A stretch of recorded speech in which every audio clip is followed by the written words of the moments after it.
Fellow Biafrans, good afternoon from Biafra Republic Government in Ezra headquarters here in United States of America. To my fellow citizens, especially the Anambras, the Anambra people,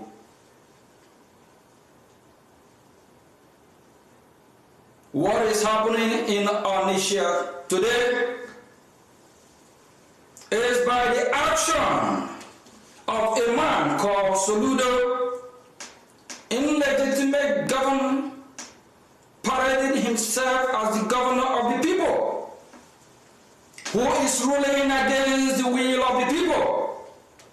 Soludo locked the Biafrans' business, their shop up, unprovoked. He don't have the right to do that. My fellow citizens, while you are protesting, protest peacefully, be your neighbor's keeper, wash your neighbor, protest for your freedom. From United States of America and around the world, we are watching. Don't leave the street without achieving your objective. Don't leave the street without letting your voice heard. Don't leave the street without getting your freedom back. The time is now. We need to be free from this terrorist government of Nigeria. They have killed us enough. Enough is enough. We are watching. And for the Nigerian terrorist state that always use their military to kill unarmed protesters, we are watching. Soludo and the Nigerian terrorist military, they will be held accountable. My fellow citizens of Onitsha, you are not alone. Biafra Republic government in Ezra and the de facto government, we are with you. We share your pain. We know what you're going through. And this freedom we must get. So you don't have the right to take your freedom from you. So you don't have the right to lock up your shop, to lock up your businesses. That is called economic jihad, because he meant no good for us, because he don't love the Biafran people, because he's not governing according to the will of Biafran people. I, Mazio Gechukunkere, Biafra Republic government in Ezra Prime Minister and the entire cabinet will do everything humanly possible to bring these evil people to book. They will be held accountable. My fellow citizen, don't leave the street until you achieve your goal. What is the goal? The goal is for us to be free. We desire to be free. We desire to open our businesses. We desire to govern ourselves the way we want. We desire to be free from the Islamic jihadist terrorist government of Nigeria. We are Biafrans. We are not Nigeria. Don't leave the street of Biafra until we chase out all the illegitimate ruler of Nigeria that are oppressing our people, killing our people. And for you, Soludo, and the Nigerian terrorist state, the world is watching. We are watching. The satellite is in the Anambras now. The satellite is right in Odisha. We are following the events of what is going on. Fellow citizens of Biafra, the time is now that you get your freedom back. The time is now that we evict the illegitimate rulers in our land so we can get our country back. We must be free. Freedom is not free. Freedom is not free. Your freedom will not be given to you in a platter of gold. You fight for your freedom. This great country called United States of America, of which I'm proud of as well as a citizen, they fought for their freedom. They hit the streets just the same way you hit the street. American people hit the streets and they demand for their freedom. They demand to be free. My people of Biafra, we hear you. We are with you. You are not alone. This fight, we are all in it together. We must fight. We must get our freedom. Nobody born of a woman can stop us from being free. We are free people. We are not slaves. We can't be slaves to Soludo and his paymaster, the Nigerian terrorist state. Our freedom is in our hand. The time is now. The killing of the Biafran Christian must stop. Soludo and his cohorts will be held accountable. They have killed us enough. Enough is enough. My fellow citizens, don't leave the street until our objective, our goal, our demand is met. We must be free. God bless Biafra Republic. God bless United States of America. Our freedom is in our hand. Thank you from here.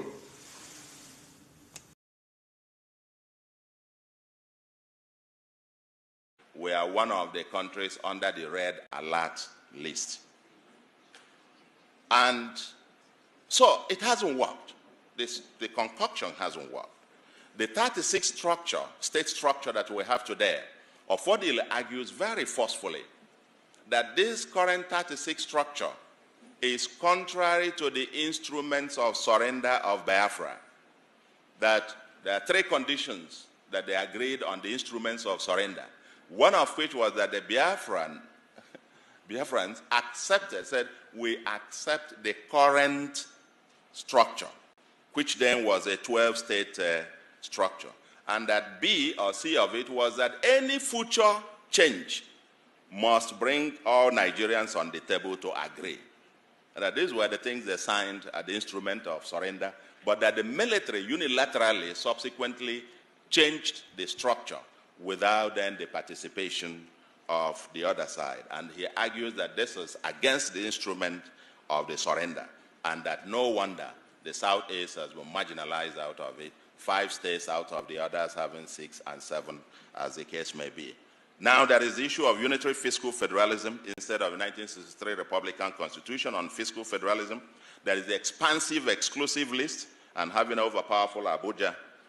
The development process is a trickle down from Abuja to the rest instead of a bottom-up economic and development arrangement. The census and revenue allocation that disadvantages the Southeast. We are one of the countries under the red alert list. And so it hasn't worked. The concoction hasn't worked. The 36 state structure that we have today, Ofodile argues very forcefully that this current 36 structure is contrary to the instruments of surrender of Biafra, that there are 3 conditions that they agreed on the instruments of surrender, one of which was that the Biafrans accepted, said, we accept the current structure, which then was a 12-state structure. And that B or C of it was that any future change must bring all Nigerians on the table to agree. And that these were the things they signed at the instrument of surrender, but that the military unilaterally subsequently changed the structure without then the participation of the other side. And he argues that this is against the instrument of the surrender, and that no wonder the Southeast has been marginalized out of it, 5 states out of the others having 6 and 7, as the case may be. Now there is the issue of unitary fiscal federalism instead of the 1963 Republican Constitution on fiscal federalism. There is the expansive exclusive list and having overpowerful Abuja. The development process is a trickle down from Abuja to the rest instead of a bottom-up economic and development arrangement. The census and revenue allocation that disadvantages the Southeast.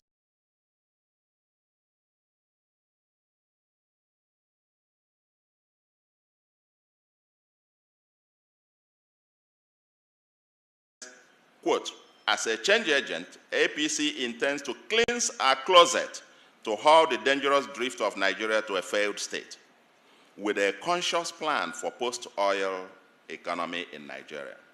To achieve this laudable program, APC government shall restructure the country, devolve power to the units with the best practices of federalism, and eliminate unintended paralysis of the center.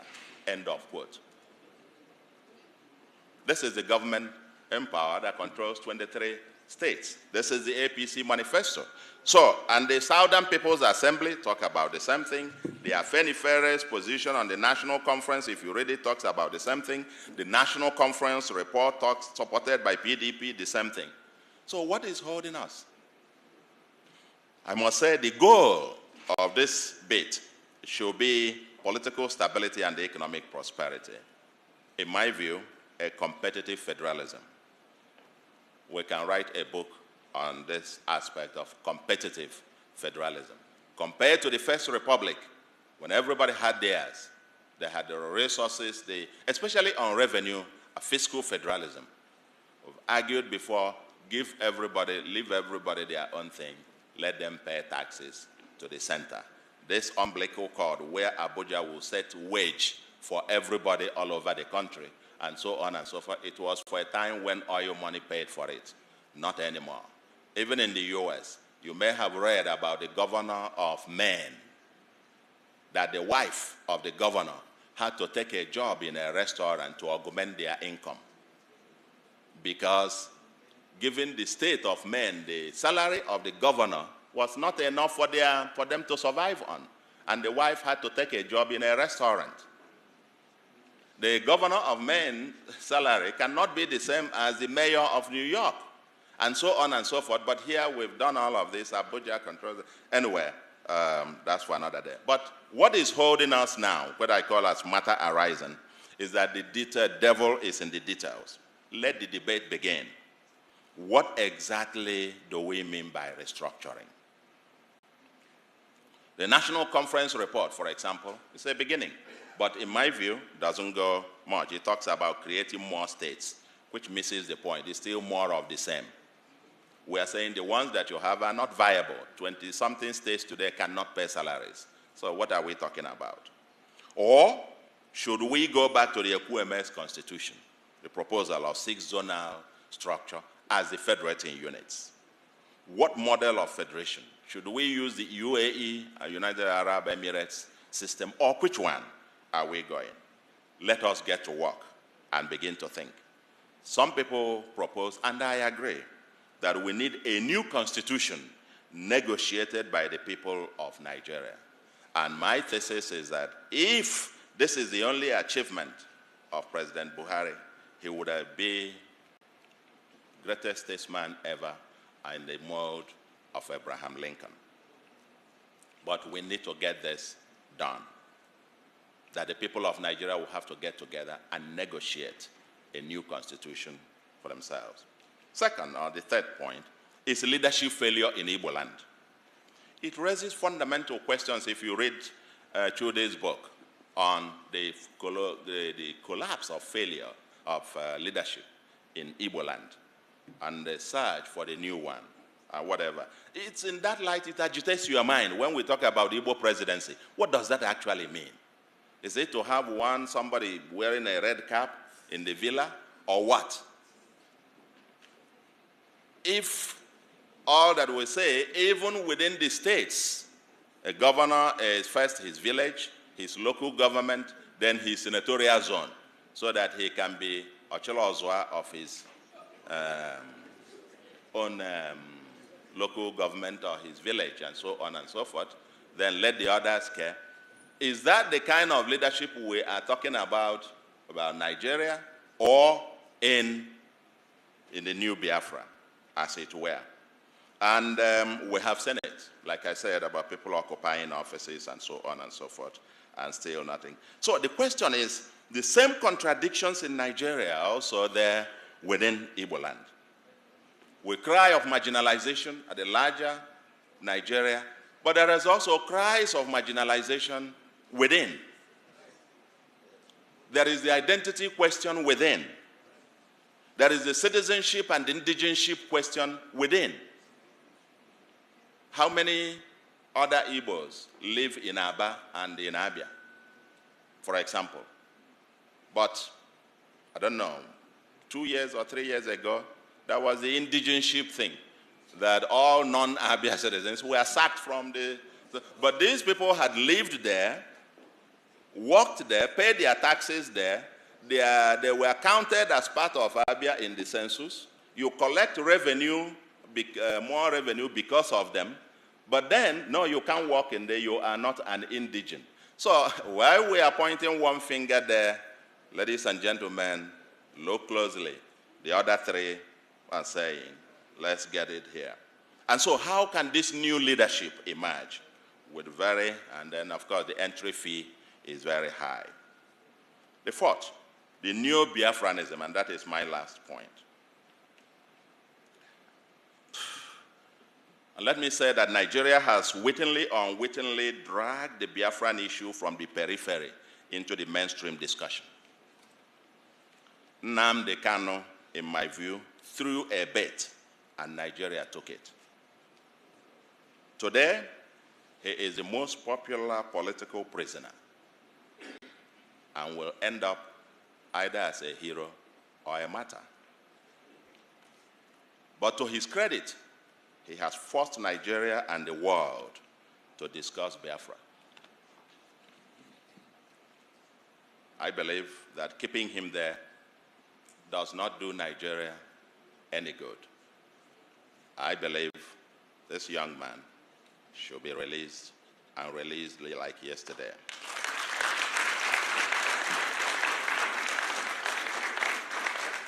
I will not be surprised if he becomes a subject of the next political campaigns. Just like we dealt with Awolowo, who was convicted and imprisoned of treason, or Gowon, charged with treason, or even Ojukwu himself was forgiven, and so on and so forth. I don't want to make any predictions, but I believe we need to solve this. Because according to Ofodile, this book, quote, he said, the lesson to be learned, if anyone cares to listen, is that the detention of Nnamdi Kanu, no matter for how long, will not stop the agitation of Biafra, end of quote. He further argues that the detention of Uwazurike between 2005 to 2007 helped to radicalize his followers. The same thing happened when the leader of Boko Haram was killed. His followers became more radicalized. Detention of Nnamdi Kanu, I never heard of him before this time, to be quite honest. Never heard of him. I didn't even know about the IPOB or whatever thing. Until this thing, and you now realize globally it's become an issue and it's become mainstream. Now, and again, quote, he says, this book argues that the idea of a customary government under the Supreme Council of Elders in accordance with customary law enjoys the support among a section of the Igbo, but it is the Biafra or death philosophy of Nnamdi Kanu that found resonance across the length and breadth of the Igbo nation.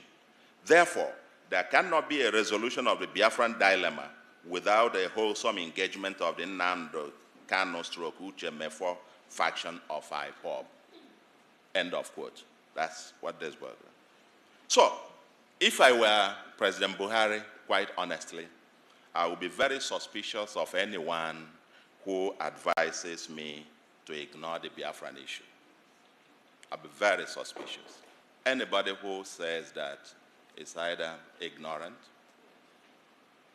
or being mischievous or quite patently doesn't mean well for the government itself. It probably wants the same government to repeat the mistakes of the past so that it could lead it down the trend of IPOB. End of quote. That's what this was. So, if I were President Buhari, quite honestly, I would be very suspicious of anyone who advises me to ignore the Biafran issue. I'll be very suspicious. Anybody who says that is either ignorant or being mischievous or quite patently doesn't mean well for the government itself. It probably wants the same government to repeat the mistakes of the past so that it could lead it down the trend of IPOB. End of quote. That's what this was. So, if I were President Buhari, quite honestly, I would be very suspicious of anyone who advises me to ignore the Biafran issue. I'll be very suspicious. Anybody who says that is either ignorant or being mischievous or quite patently doesn't mean well for the government itself. It probably wants the same government to repeat the mistakes of the past so that it could lead it down the trend. That dilemma, without a wholesome engagement of the Nnamdi Kanu stroke Uche Mefo faction of IPOB. End of quote. That's what this was. So, if I were President Buhari, quite honestly, I would be very suspicious of anyone who advises me to ignore the Biafran issue. I'll be very suspicious. Anybody who says that is either ignorant or being mischievous or quite patently doesn't mean well for the government itself. It probably wants the same government to repeat the mistakes of the past so that it could lead it down the trend. We must start learning in this country. So let's talk Biafra. Where are the Igbo elite and the intelligentsia in all of this, especially those in Nigeria? It seems, as this book points out, this is being driven mostly by the Igbo intelligentsia in diaspora, the new resurgence. The new ones within, there seems to be a division, 3 classes you can identify. The ones within the mainland, and I'm shocked, and you discuss, they have a different point of view. Those in diaspora within Nigeria, so to speak, who are in Abuja and Lagos and so on and so forth, Kano, Kaduna, and so on. And an elder was asked about that, living in one of these northern states, about Biafra, and they asked him, what do you think about this Biafra? He said, well, nah, I just didn't know.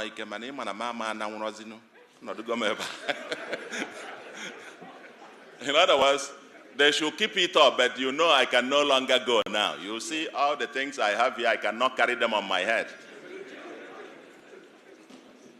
So, there seems to be a sense of either denial, and on one part, or people who think, no, it won't be, because we can't just imagine it. And because of some discussion that, oh, okay, if this happens, you will lose your property, you will lose that, and so on. Of course, that is untenable. I mean, I too was wrong on this, because if by any chance you have another state of Biafra, it will be the 16th state of ECOWAS. And that means you have free movement of goods and persons. But the fundamental question, the fundamental issue is that this debate is not happening. This whole thing is being driven almost in a haphazard manner. Last week, they called for, was that last week? Yeah, last week. They called for a sit at home. And even without anybody getting out to more in force and so on, I learned virtually Anambra and many other cities were completely shut down. It just tells you there is something going on. But, again, where is the elite in this? What is missing in a haphazard manner? Last week, they called for, was that last week? Yeah, last week. They called for a sit at home. And even without anybody getting out or more in force and so on, I learned virtually Anambra and many other cities were completely shut down. It just tells you there is something going on. But, was that last week? Yeah, last week. They called for a sit at home. And even without anybody getting out or more in force and so on, I learned virtually Anambra and many other cities were completely shut down. It just tells you there is something going on. But, again, where is the elite in this? What is missing is structured debate and the apparent elite aloofness or complicity or hypocrisy. Elite in denial. For the politicians who think you can just, let's use them temporarily, let's use them. Just go on while we can then use that to negotiate for something here. I can tell you, you will create a monster that will consume you. When that inferno comes, both us, everybody else, and the kind of thing that happened in Biafra where any dissent was considered a saboteur.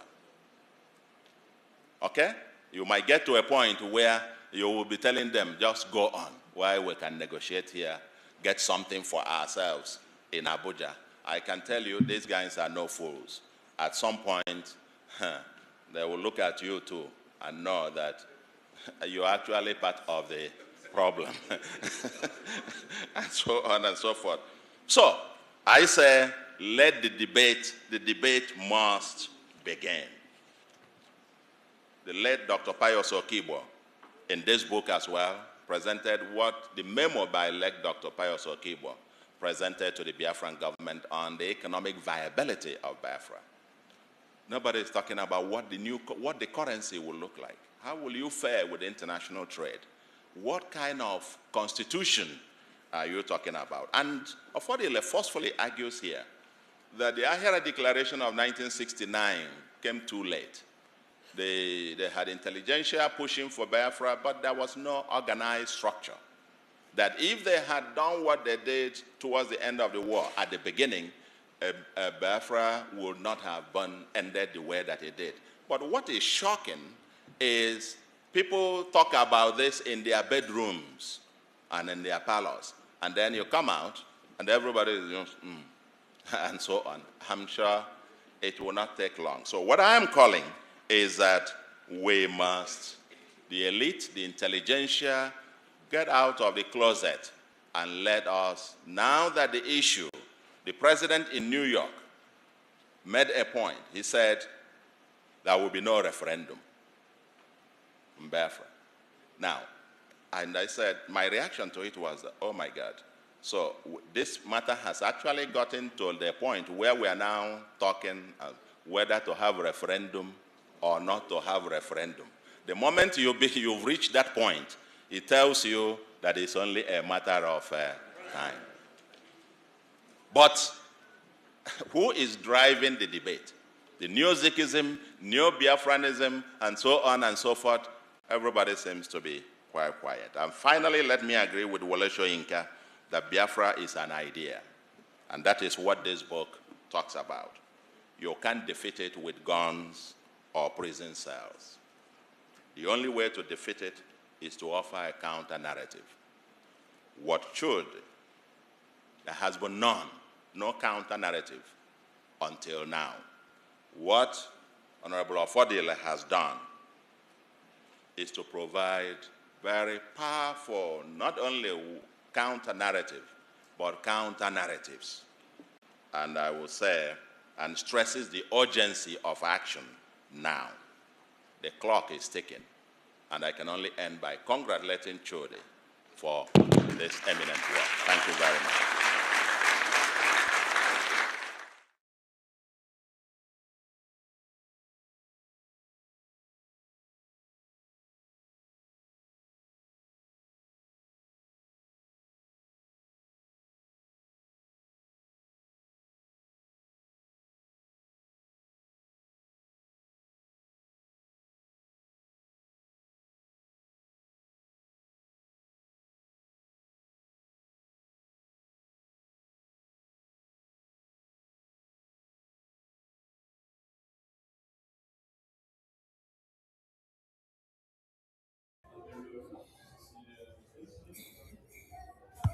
The same mouth of Soludo that he used to say, you cannot defeat Biafra ideology with guns and bullets, is that same mouth that is using guns and bullets to go after the Biafra people today in Anambra. The same mouth he used to say that the politicians should not use the Biafra agitators and say, let us just use them and then later we dump them just for our political gains, that it will backfire on them, is the same way that Soludo has used IPOBDOS political groups and later dump them. Now it is backfiring on Soludo. The same way Soludo said that during the political campaign, that some people will use Mazi Nnamdi Kanu's case and will use Biafra case to play politics just to be able to garner the support of Biafrans to get voted into political office with the promises that when he comes to office, he will release Mazi Nnamdi Kanu, he will support Biafra, and he will give them Biafra. That is exactly what Soludo did. Soludo used Mazi Nnamdi Kanu to play politics. He deceived the DOS, an IPOB political wing. He publicized the biggest and the widest billboard. He put Mazi Nnamdi Kanu photo and then also put himself and say, free Mazi Nnamdi Kanu. This was when he was looking for the political support of Biafrans. What did Soludo say in the video that we played of 2016 that has not backfired on him? That he has not come to play the same card of everything he enumerated in the video. There is nothing that Soludo said in that video which he has not violated, which he has not done in line with the way he said it, which he used to criticize the politicians. The same Soludo that criticized Buhari when Buhari said there will be no referendum, that Biafra and Nigeria cannot be negotiated on the table. Then he said, oh, Buhari, you are wrong, that Nigeria can be negotiated. It can be splitted into pieces. It is that same mouth that he is using today to depict everything that Buhari said, which he condemned Buhari. And today, he is now the Buhari in Biafra land. Doing even worse than Buhari. Buhari did not have the power to close and shut down Biafran market because he did not know Biafrans finish, go reach their mama belle and where they live and what they do for a living. But Soludo knows Biafrans from where they live, what they eat, how they work, how they communicate, and their parents. So the Fulani terrorist tends to use Soludo to destroy his own Biafran people. And people should stop saying Soludo is not a Biafran, please. When you're making all those utterances, it makes people that is listening to you and looking at you to see you to be sounding very stupid. Yes, because when Soludo was speaking well for Biafra, you say, oh, this is a Biafran. When he was not poisoned with the Fulani voodoo, he was speaking well. You acclaimed him to be a Biafran. You gave him your support. When he did not go into Nigerian politics, which means when you go in, destroy your people for Fulani jihad to prevail. As at that time, all of you were clapping and say Soludo is doing well. Soludo is the central bank governor of Nigeria. Soludo is a Biafra. Soludo is Igbo man. Why is it that anytime where somebody don't go, shit for temple, cut Bible, clean yash, you now tend to say he's no more a Biafra? No. Call evil out of who he is. Did his mother and father just become Fulani overnight because he now starts working for Fulani? No. He is a Biafran. He has been a Biafran before. Just like many of you are Biafrans, but you sell your birthright out. You sell your souls out to betray Biafra. Ife Juna was not a Yoruba. Ife Juna was not Fulani. Azikiwe was not Yoruba, was not Fulani. But were they not the one that led a plan to eliminate their own brothers that were fighting for Biafra? So come of it, and don't be acting stupid and sounding stupid when you say Soludo, who has taken the path of destruction against Biafran people, are not Biafrans. Everything that Soludo have said in this video of 2016, all of them are what he is doing on the contrary. What he said against Nigerian government is everything that he is doing now. He is actually the Nigerian government of today. I salute all Biafrans. And I salute our leaders that have lived before us, starting from Ojukwu, Philip Effiong and his entire men, coming down to Owazirike time, Mazi Nnamdi Kanu in prison, Maisa Monakpa in prison, and the defense forces that are fighting to defend Biafra land. You are all shattered and scattered everywhere for your sacrifices of Biafra. We appreciate all of you. And before I continue, our PM will be joining us anytime soon to say a few words to Biafrans. Few months ago, I posted this video. Let me play it before I say what I want to go on to say, because it has become imperative to call some of you to order, because a lot of you continue to do the same thing over and over and over again, and then you expect to have a different result. You may think that you are doing me or doing those you don't like, no, that are in government today. But any good you do for yourself. Any bad you do for yourself. But I will not sit down and watch and see some of you dragging us backward when we are making series of progress. A few weeks ago, I posted this video out. And this was on the 8th of January. And let me play it again.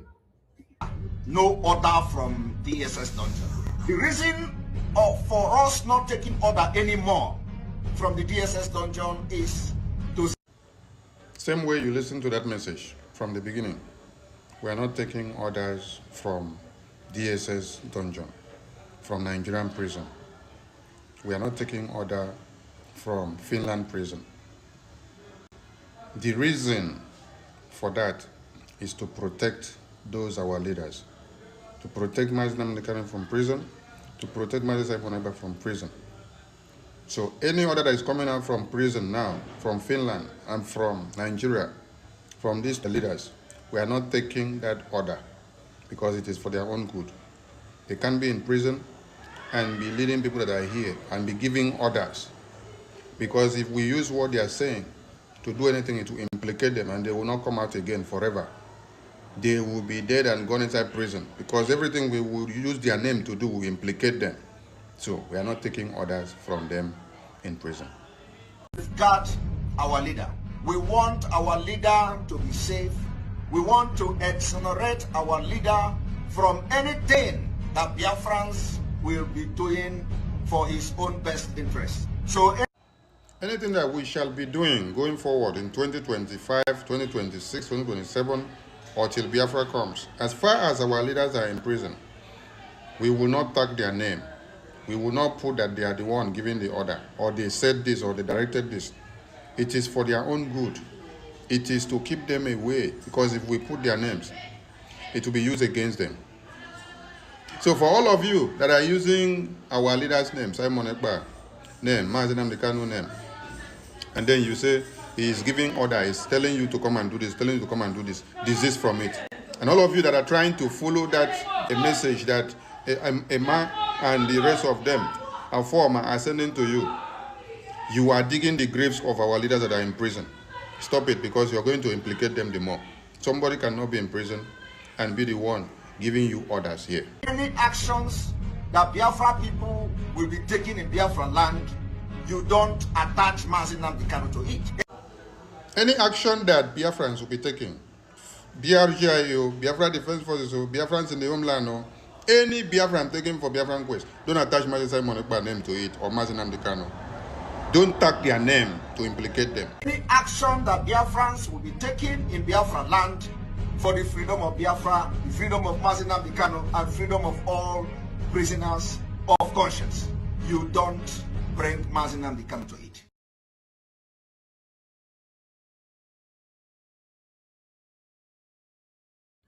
I played that video, or I posted, or I made that video on the 8th of January.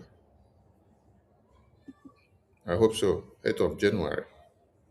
That was when I posted that one out. But I don't know when I actually made it. But it has become a model for all of you that will come to the media to speak. You'll be dragging the names of Mazi Nnamdi Kanu, Mazi Simon Ekpa into every pronouncement that you're making.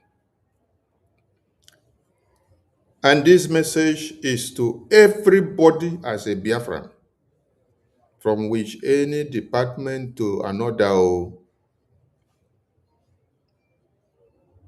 There is a reason why you have incumbent prime minister in office. There is a reason why you have incumbent prime minister in office. The prime minister in prison, his name is still a prime minister. Yes. But he is not in service anymore. The president of America that served before Donald Trump, you still call him President Obama. You still call him President Biden. You still call him President Bush.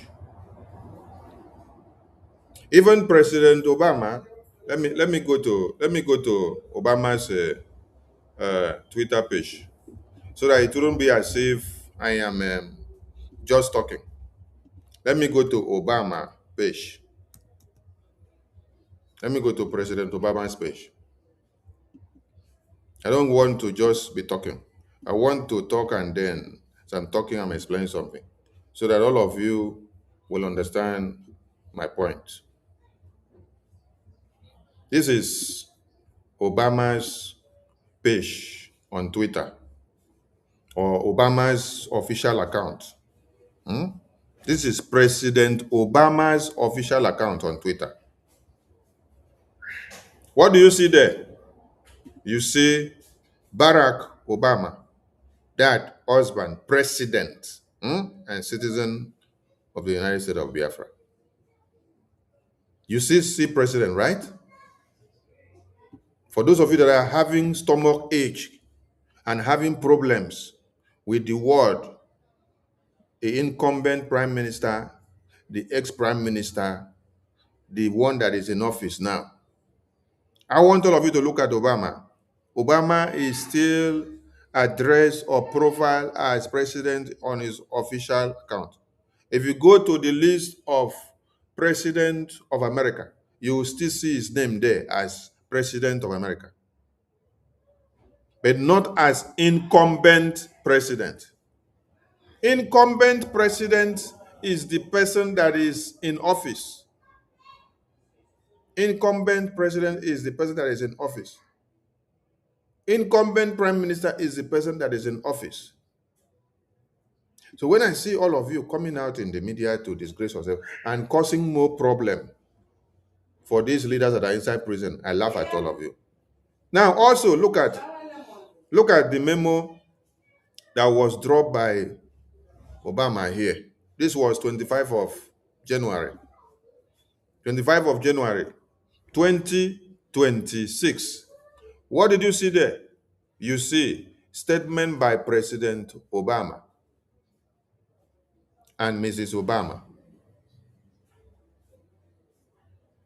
One time a president or one time a prime minister is still a prime minister, is still a president, but is not the incumbent president in office.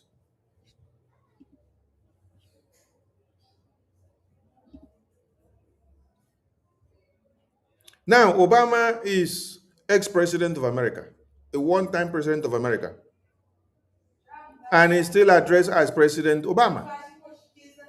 But I want to ask you, can Obama take any decision as president of America today? He cannot. He is not the incumbent president of America. He is not the one in office. He was once in that office. He is inactive in that office today. But he still bears that title because it's a badge of honor to have served in that office.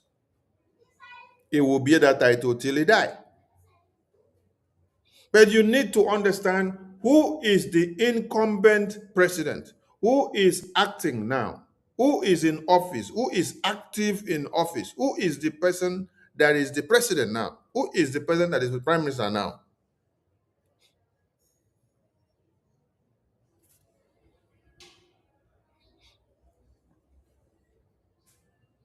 I believe what I just showed on the screen now should puncture the ego, the self-pride, the hatred, the backstabbing, the jealousy,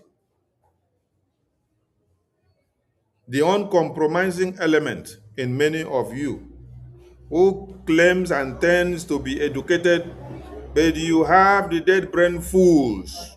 Yes, because you happen to be the dead brain fools who do not know the left from the right. But yet, you will claim that you know.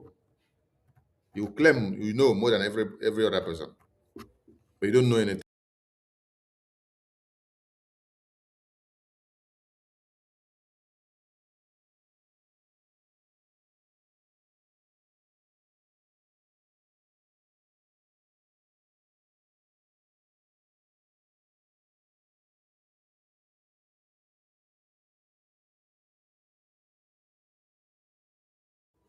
So what I just explained now on the screen can help some of you that are ready to learn.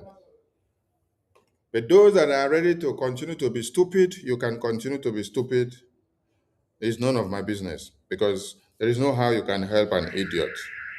An idiot will continue to be an idiot from generations to generations, even with all the sacrifices that you do to deliver their brains. So when you come online And then you are dishing out any message, whether it be your broadcast or whether whatever you're talking or whether you're talking and you're calling these people or calling that or saying anything that you're saying. And then you're dragging my Simon Ekpa's name into it. You're dragging Mazi Nnamdi Kanu's name into it. You're causing more problems to them. We don't have problem with whatever terminology you're used to in addressing these leaders in prison. Mazi Simon Ekpa is a prime minister and is in prison. Mazi Nnamdi Kanu is a supreme leader and is in prison. But they are not the incumbent leader of this government now. We have incumbent leader of this government who are active in office. So you can address our Prime Minister Simon Ekpa as Prime Minister. You can address Mazi Nnamdi Kanu as our supreme leader. They are in prison, but we have incumbent leader in this government now who is not in prison. I want to also ask some of you. Venezuela president was captured by the US government because of his drug deals and affiliations and corruption and the destruction of lives and properties using the narcotics businesses. Now, why has the Venezuela people, or why has Venezuelan government now has a new president or a new government in power?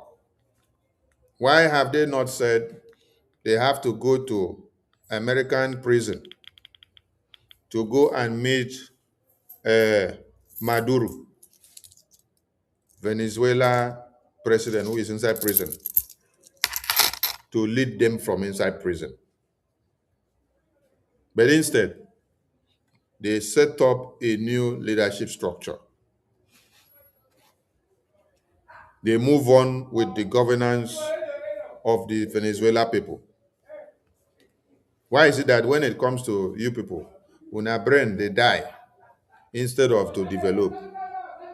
Why is it that anything that involves Biafran people, you must always see one chain that is wangling from left to right? Even when people are trying to educate you, you want to exercise dead brain syndrome. You want to exercise dead brain syndrome. You want President Maduro, who is inside prison of America, to give you order and instruction from American prison to the people of Venezuela on how to rule and lead themselves and their governance affairs. See? Very foolish people. The same way all of you will come to the social media, you want Mazi Simon Ekpa to be incumbent prime minister inside prison and to lead you and give you instruction from inside prison. The same way you want Mazi Nnamdi Kanu to stay inside prison and lead you and give you orders and instruction from inside prison. Many of you need brain overhaul. Brain overhaul. They need to put your brains in a machine and then overhaul your brain to see whether there will be a total reset, because you need help, honestly. So going forward, please desist from coming to the social media and you're dragging Mazi Nnamdi Kanu's name, Mazi Simon Ekpa's name into whatever publication or voice note or program or message or update that you're leaving. If you want them to come out faster, stop using their names in pronouncing anything in whatever you're doing. Yes, he's a prime minister of Biafra people who served and is not in office now, he's in prison. Yes, he's the supreme leader of Biafran people who is in prison. But stop coming to make pronouncements with their names. Stop coming to be calling their names and adding to whatever you're saying. Because instead of you helping him to come out freely, if you come out now, whatever atrocity or whatever you're committing and you're doing, and then you're calling their names, that you're acting for them, that they are the one you're talking to, that you're working for them, it's like you are in communication with them from prison. And they are sending you message to come and do what you're doing. And those that are investigating them will now go and start monitoring their movement in prison to trail and see if they will capture any audio message transmission or any message that they send out from prison to get to you. And that will infringe and destroy their freedom. For those of you that tends to use hatred while you're fighting for this freedom, wake up from your slumber, because you may think that you are doing Sonny or you're doing Nkere or you're doing BRJA because you hate the strategy we are using today. You will end up sabotaging and destroying Prime Minister Simon Ekpa, Supreme Leader Mazi Nnamdi Kanu, who are in prison. Listen to me, oh. The incumbent Prime Minister, who is active in service today, cannot come out and is making a pronouncement and is calling Mazi Simon Ekpa, Mazi Nnamdi Kanu's name inside. We will only make pronouncement and claim responsibility for what we are saying. We will not drag our leaders there inside and put. That is why we have incumbent leadership here. So that whatever is happening here now, whatever we are doing here now, they will not use against those that are in prison to tighten up their own case. No. Hold us responsible for whatever is happening under our watch. Only hold those that are in prison for what happened under their watch. Don't come and carry what is happening under our watch and add to their own. Because you hear some people come and use their names to pronounce and say they are doing this to their freedom. They are doing this on their mandate. They are doing this, they are doing that, and they call their names and attach. No. Take their names from your mouth. Henceforth. We salute all Biafran people. And we expect the presence of our Prime Minister to say a few words to Biafrans before we bring this program down. It's not going to be a long one. But before we do that, let us bring something up. There is a news we saw about the Sharia government of Nigeria. Sharia government of Nigeria said they will not do what? They will not recognize Nigeria INEC. That's why we're asking. That's why we're asking what is actually happening. And we are connecting it to Soludo. Soludo, Sharia government of Nigeria, the same Sharia which Donald Trump told them to disband.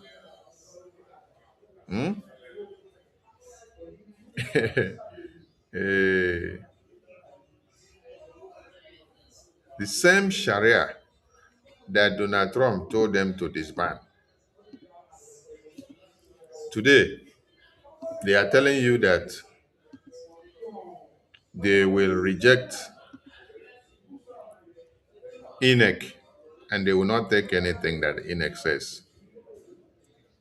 So we are calling on Soludo to ask Soludo a very pertinent question. And that question is here. Soludo, the Fulanis and the Mujahideen in the far north of one Nigeria. They say they will not accept INEC political result and election, blah, blah, blah.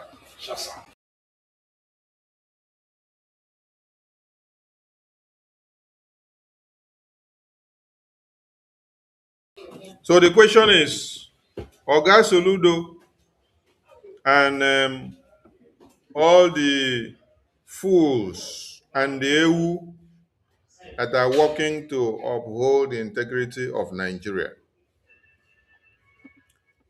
The Fulani people say they will not accept INEC result or INEC conducting Nigeria election under the supervision of the newly elected INEC chairman. Do you know why they say so? They say because the INEC chairman had earlier condemned the Christian genocide. So, just like Gumi said, do not elect any politician into power who will come to crush the Fulani terrorists, their bandits, their jihadist terrorists, their Boko Haram, Sharia, and jihad because they are fighting for their own implementation of Sharia. So when the Sharia Council, now do you now believe now when America said disband Sharia? Do you now believe when American government said disband Sharia? US to Nigeria, disband Sharia. I'm looking for the publication to bring it to the screen. Oh my God. Nigeria, Nigeria, Nigeria. Nigeria, Nigeria, Nigeria, Nigeria. Let's see this. Let's see this. Before we come back to read this, let's see this. I want you all to look at the news. U.S. Congress urged to pressure Nigerian government to end Sharia law. Can you see that? Can you all see that? U.S. Congress urged to pressure Nigerian government to end Sharia law. Now, let us play it so that you hear it, so that you will not say, oh, I did not hear it, or it's a lie. Hear it from them. Hear it. Legislators have convened yet another in a series of congressional investigations into what they have consistently tagged targeted and unchecked violence against Christians in Nigeria.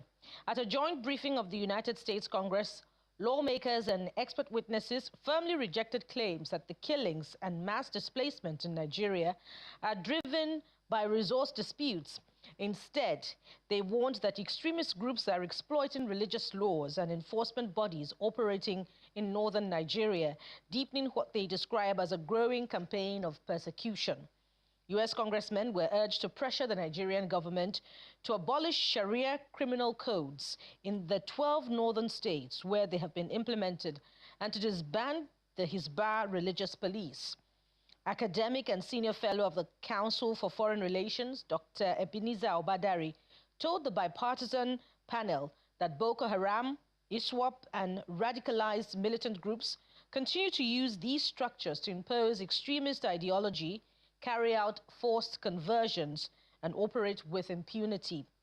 The briefing, held in response to President Donald Trump's recent redesignation of Nigeria as a country of particular concern, featured stark warnings from lawmakers of both Republicans and Democratic extraction who accused the Nigerian government of failing to stop large-scale killings, kidnappings, and attacks on religious communities, and urged Washington to maintain pressure, including potential conditions on U.S. aid, until stronger action is taken.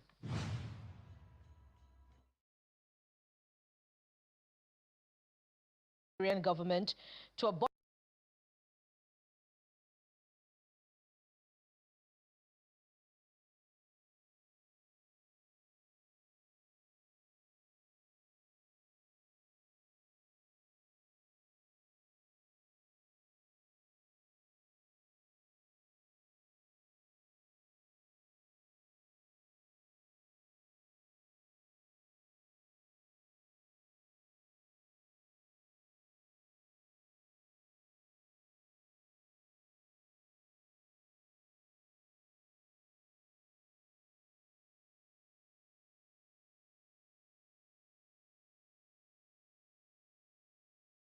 Thank you to our viewers and everyone that are joining us. You just listened to this news. This is 1 month ago, to be precise. Let me open the date so that you see. This was on 3rd of December 2025. So, the US lawmakers were right that there is a Sharia law embedded inside Nigerian constitution, and it is the bedrock and the standing point, the leeway to the terrorists in Nigeria to slaughter Christians. And they told them disband the Sharia law. They refused. And after they refused, they later launched attack. And they have even done kidnapping. That was why on the 25th of December, there was guns ablazing and bomb on the terrorists in Nigeria. And since then, the same Nigerian government have still headed them and supervised them in the kidnapping of other people. About 178 people are inside the hands of the terrorists as we speak now, that were kidnapped on Sunday, 2 weeks ago now.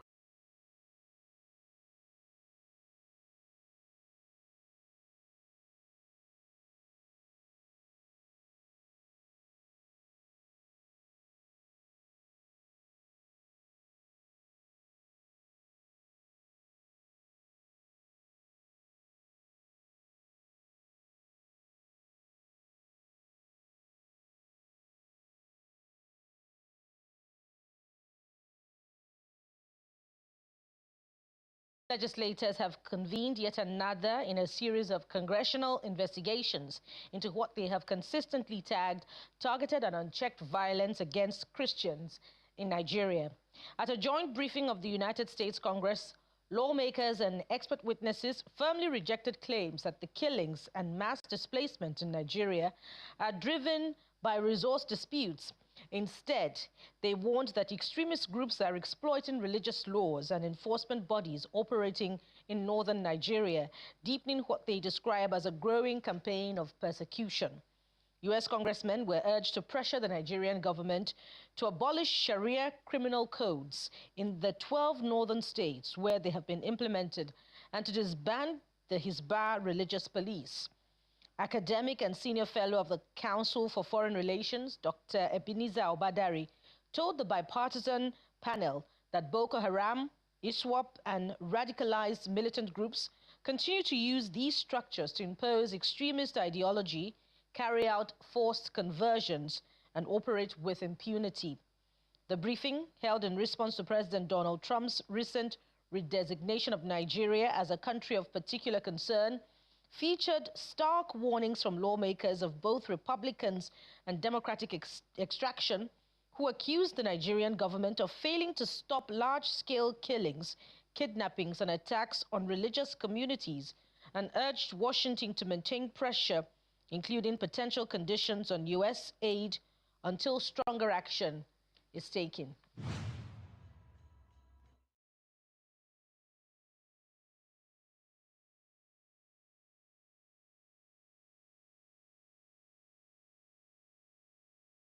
U.S. legislators have convened yet another in a series of congressional investigations into what they have consistently tagged targeted and unchecked violence against Christians in Nigeria. At a joint briefing of the United States Congress, Lawmakers and expert witnesses firmly rejected claims that the killings and mass displacement in Nigeria are driven by resource disputes. Instead, they warned that extremist groups are exploiting religious laws and enforcement bodies operating in northern Nigeria, deepening what they describe as a growing campaign of persecution. US congressmen were urged to pressure the Nigerian government to abolish Sharia criminal codes in the 12 northern states where they have been implemented and to disband the Hizbah religious police.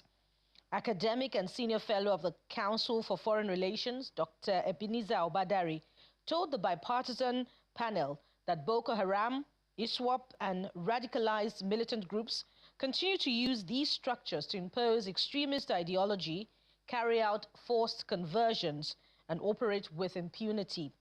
The briefing, held in response to President Donald Trump's recent redesignation of Nigeria as a country of particular concern, featured stark warnings from lawmakers of both Republicans and Democratic extraction who accused the Nigerian government of failing to stop large-scale killings, kidnappings, and attacks on religious communities, and urged Washington to maintain pressure, including potential conditions on U.S. aid, until stronger action is taken.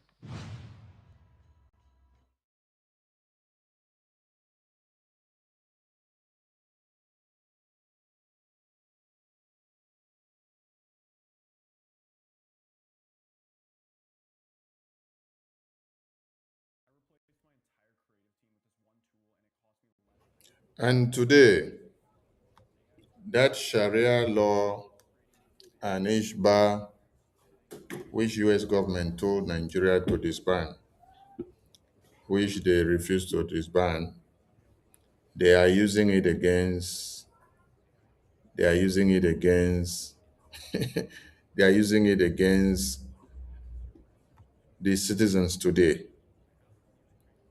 So,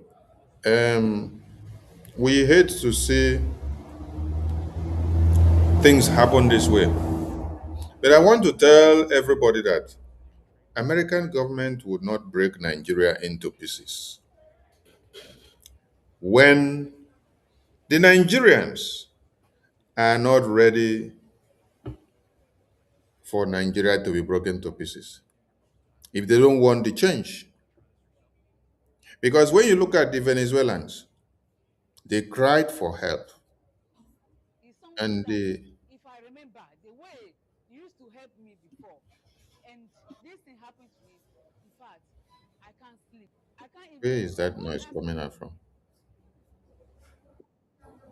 Okay. The Venezuelans protested and then they cried out in the street and said they need help. The Iranians are crying out and said they need help. So before this can be achieved, American government need to see your willingness of freedom. So if you're sitting waiting for American government to come and divide Nigeria into pieces, you're wasting your time. Boko Haram terrorists will continue to take you down. You see, that is the Sharia that America said they should disband. They refuse. Today, that Sharia is what they are using to speak. They are speaking from the council of that Sharia. And how many of you can do them anything? Nobody. Nobody is able to do them anything. You see the boldness? They are using the Sharia Council now to speak. And they are speaking from the Sharia Council as if that is the National Assembly of Nigeria. You see? Let us read what they said so that for those of you that are living in denial, you will be able to know the doom that is coming to you. Sharia Council to INEC, we won't accept compromise election in 2027. The Supreme Council for Sharia in Nigeria has declared that it will not recognize or legitimize elections conducted under conditions it considers compromise, warning that the credibility of Nigeria's democratic election process must be protected ahead of 2027. Why did they say so? The position was announced because they said that the new INEC chairman, I'm looking at him. Oh, that the new INEC chairman had before. condemn what? Condemn the Christian genocide. They say they have lost confidence in in the institutions, particularly those responsible for elections. They will not recognize the election that will come out from this very council. Let me read from here. The body expressed concern over developments surrounding the leadership of the Independent Electoral Commission, warning that elections conducted under questionable circumstances will lack trust. It said no election under a cloud of compromised integrity can be recognized, as the council stated. Beyond electoral matters, the Sharia painted a picture of the state of the nation, describing Nigeria as facing worsening insecurity, economic hardship, and declining public trust, with millions struggling under inflation, unemployment, and rising cost of living. This is not the main reason why they wrote this disclaimer. The main reason they wrote this thing, they said, is because that the chairman, let me see whether this is where I'm going to see it. Here it comes. See it here now. Listen, oh, the Council of the Sharia has provided irrefutable evidence or evidential data demonstrating that Muslim communities constitute a disproportionate number or disproportionate number of victims in the ongoing insecurity and terrorism across Nigeria. Umar said, adding that every human life, Muslim or Christian, is sacred and inviolable. The council also rejected that what it described as misleading and inflammatory narratives around religious violence, urging responsible public discourse to avoid deepening divisions. The council confirmed, or the council firmly debunked and rejected misleading and inflammatory propaganda, including the so-called Christian genocide. Oh my God. Hey, do you know why they are catching on the Christian genocide as a topic here or as excuse? They said that this chairman of INEC had proclaimed and made it known before and cried out that there is Christian genocide in Nigeria. So because he had poured out his mind and told the entire world the truth, that is why the Sharia Council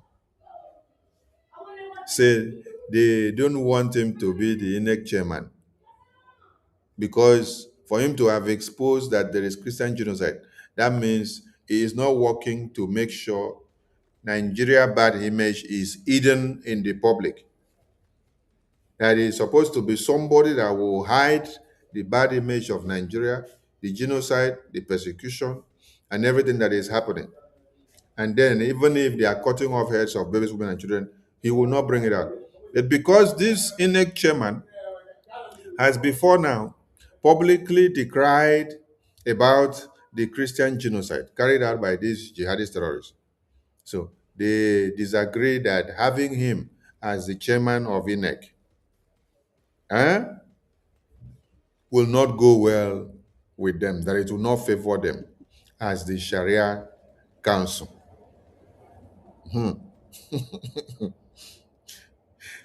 So in this publication, I think those that put up this publication, they have refused to put this thing the way it came, because there is another publication where they quoted outrightly that the main reason why they are saying this is because this INEC chairman has condemned these terrorists for carrying out the Christian genocide. So because of that, they don't want to have somebody that is condemning Nigeria for evil to be the chairman of the INEC. that it will not favor them. Those that are making this reportage on this Vanguard, they have decided to remove that part. And then they are now using a ongoing war in Gaza, tax reform, Palestinian, and all this that is happening in other places. Those are what they are using as their excuses. They have refused to use the exact point which these people use to say they disqualify the INEC chairman. And anything that will happen on that is watch. Because this misleading, inflammatory narrative, which they said, and that they are debunking it, and then they say it is a propaganda, inflammatory propaganda. It was said to have emanated from the chairman, this newly elected chairman of INEC. So the Sharia Council feels that their integrity is threatened. That with this, their Sharia will not come to fruition. That is their fears. So, Soludo, we are calling on you and asking you, Alpha, when Sharia Council is already going against the INEC Commission, because one of the members of the INEC Commission supports end to Christian genocide. And then they say they don't need somebody that is saying end to Christian genocide to be a chairman of INEC Commission. They need someone that supports more of the genocide on Christians in Nigeria, so that that person, he will not be standing against any decision that the Sharia court, the Sharia Council, will bring out against Christians. Where is Soludo? And where is Naya Baribe? Where are all these useless people who what they know how to do best is only to look for the death of Biafrans? Where are they? We want them to come and fight the fight here now with the Fulani Terrorist Sharia Council. So in Nigeria, you have the Nigerian Constitution, you have the Senate, you have the National Assembly, you have the House of Reps, and then the Sharia Council, who decides what the National Assembly and the State Assembly should do. All right. We are glad to have our PM in the house, and he will take the stage from here to address Biafrans ahead of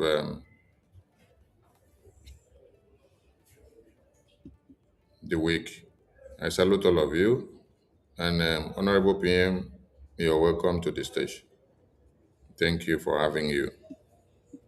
Take over from here, sir.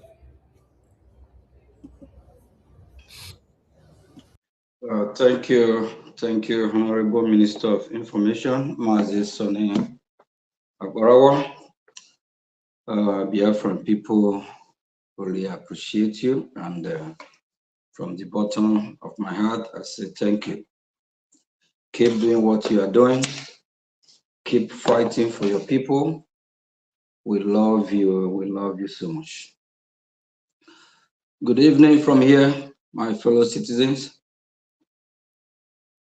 Greetings from Biafra Republic government in exile and the entire cabinet. Send their greetings to Biafras. We appreciate everyone, each and every one of you, what you'll be doing, how you'll be contributing towards our freedom. Our freedom is in our hand. It will be given to us in a platter of gold.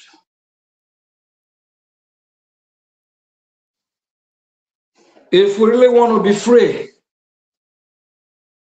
we need to focus.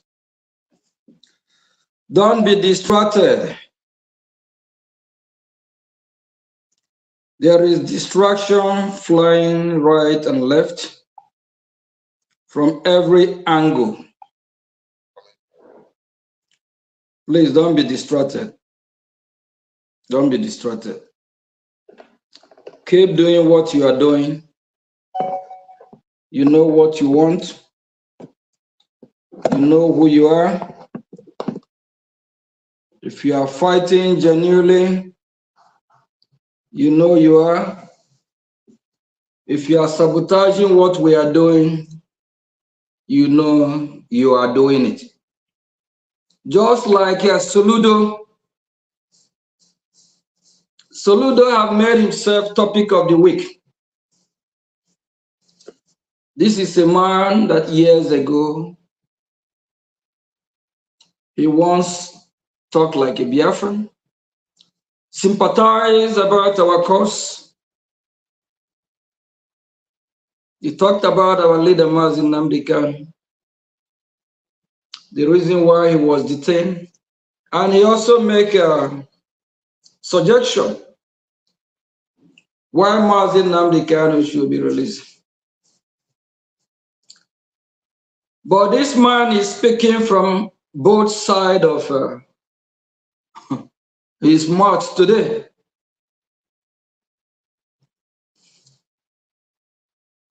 There is this saying that goes that charity begins at home.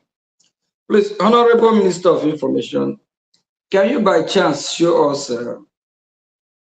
Soludo's son?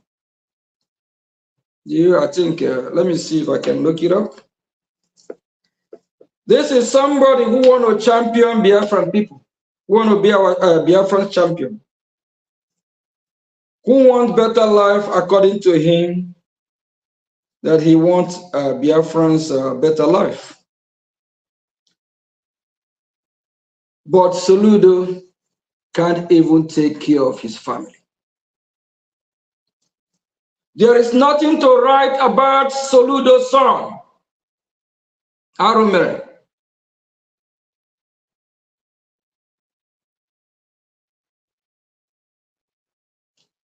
Soludo is drawing how Onitsha market is going to look like.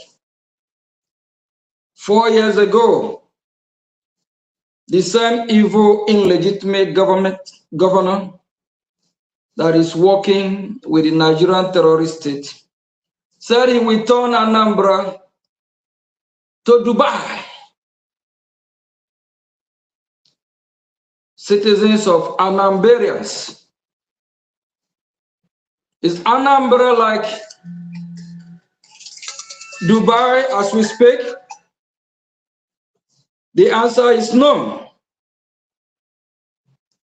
This man is a politician that PM, only care you asked about for the picture.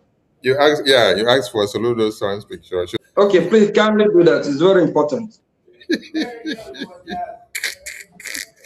Oh my God, this is a picture. Soludo, shame on you, evil man. Look at Soludo, what happened to your son? Last time I checked, just a few months ago, there's a TikTok video where Soludo is dancing with his son. Soludo, look at your son. You can't even take care of your family. You can't even raise your son to be a better boy or a better man.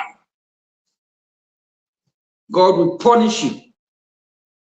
And you want to come and educate Anambarians how to run their business, when they should open their business and when they should lock it up. How many of these Anambarians do you, Soludo, set up business for? Do you sponsor any of them? Evil man. Look at your son, Soludo. I doubt it if you're a Biafra. Should be ashamed of yourself. Soludo and Obasanjo scam the same country called Nigeria by printing fake money, fake, low quality money.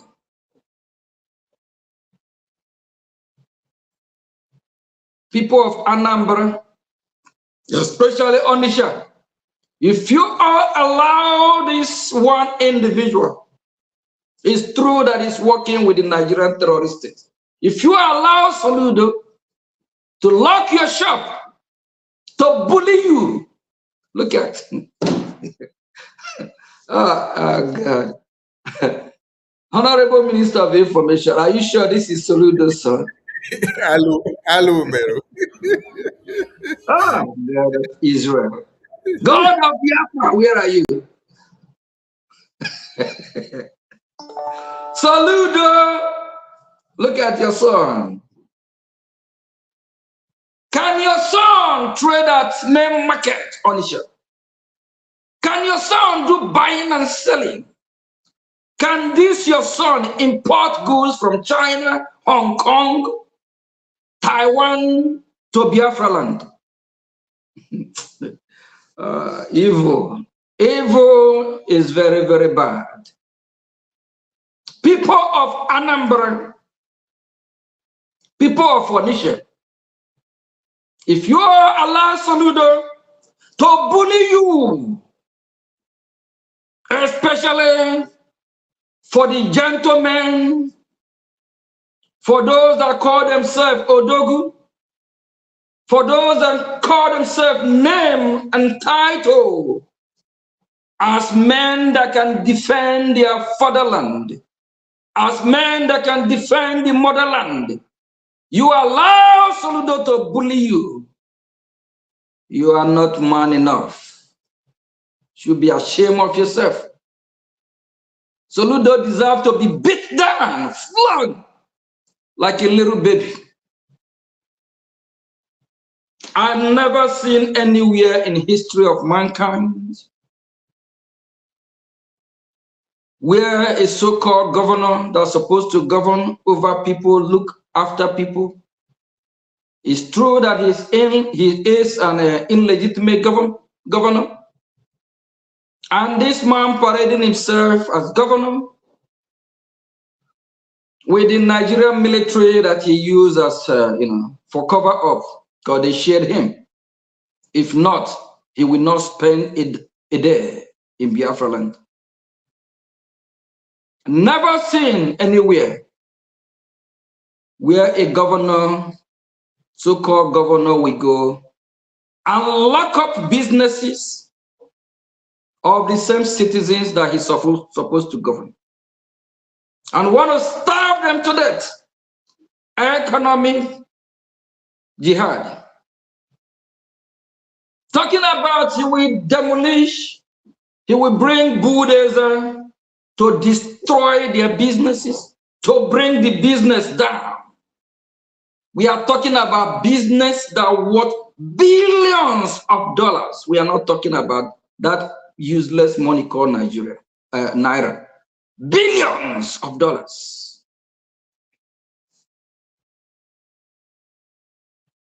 The same Onisha. Anytime there is a fire outbreak at Onisha, you cannot see no fire department even available, even if they do, or if they are around. They will tell you they don't have water. Fire service will disappear. How many times have Onisha market been on fire? The same citizens of Anambra, the same citizens of Onisha, they're still the same people that will do whatever they can to quench the fire. These people will struggle to make sure they put out this fire. Where is the so-called government? Fair government. The same Onitsha main market.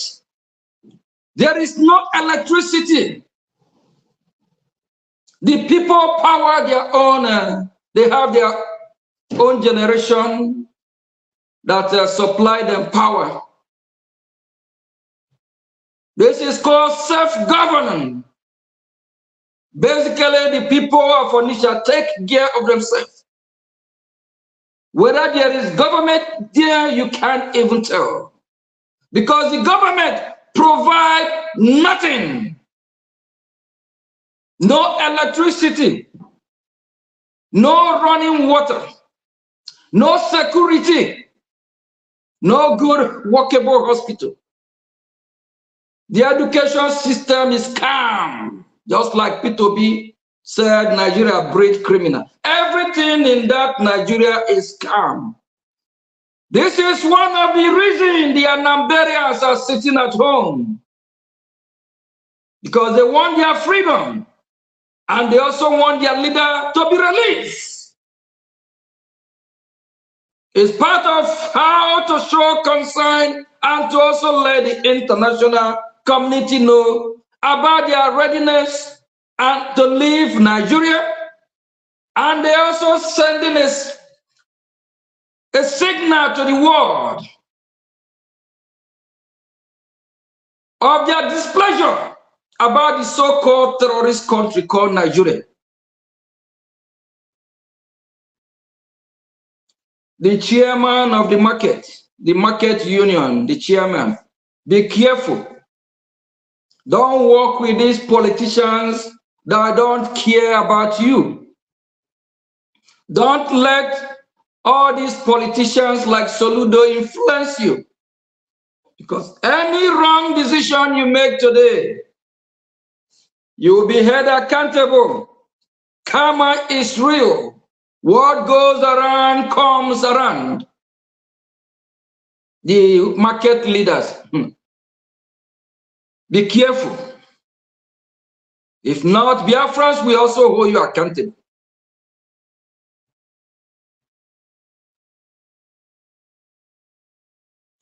On Monday, the Biafran people for the past 3 years, they've been sitting at home. And they choose to do that. They're not complaining. They love it. It's voluntary. They're just showing how how their displeasure about the so-called Nigeria as a country that is terrorizing them. They have the right to protest. You can protest by locking up your shop. You can protest by selling all your goods, said you sell no more. You can protest by even moving your business out of Anambra to anywhere else. It's your right. And I believe there is a bilateral agreement between the terrorist state of Nigeria and United States of America. I believe it's been signed where people can express themselves, freedom of gathering, freedom to protest. Let's see what's going to happen. If the Nigerian terrorist state will come and start shooting peaceful protesters, or those that want their voice to be heard, this freedom, we must get it. It don't matter how long. It don't matter the sabotage. Mazi Nnamdi Kanu once said, we have many mountains to climb. There is obstacle everywhere.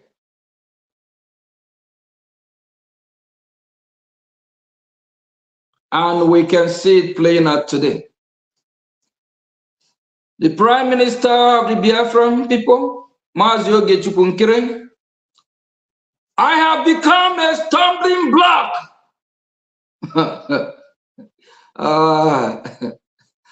I'm laughing because Enemy of Biafrans, if you all know what I'm made of, you will leave me alone. I'm not alone. I'm not doing what I'm doing by myself. Him who sent me, our Father who art in heaven, the God who created the Biafran people,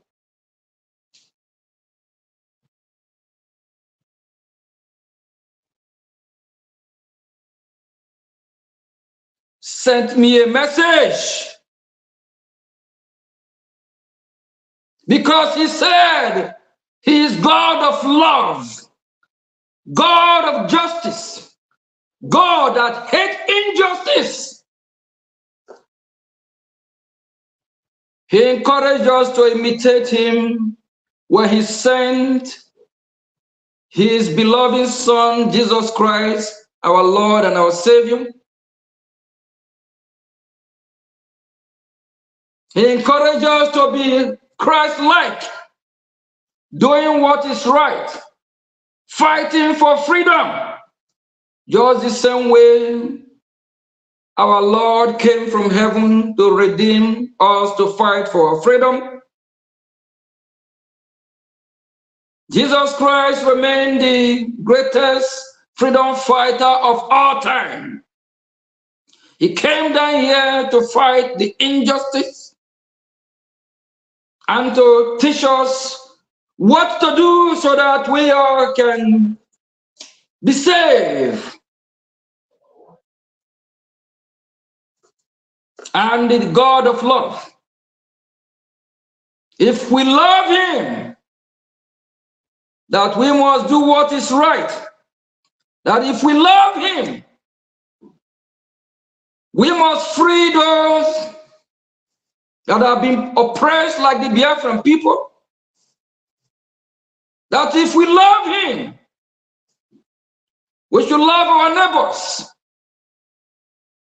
Our God said that if we love him, that we need to be upright all the time. To live and let live.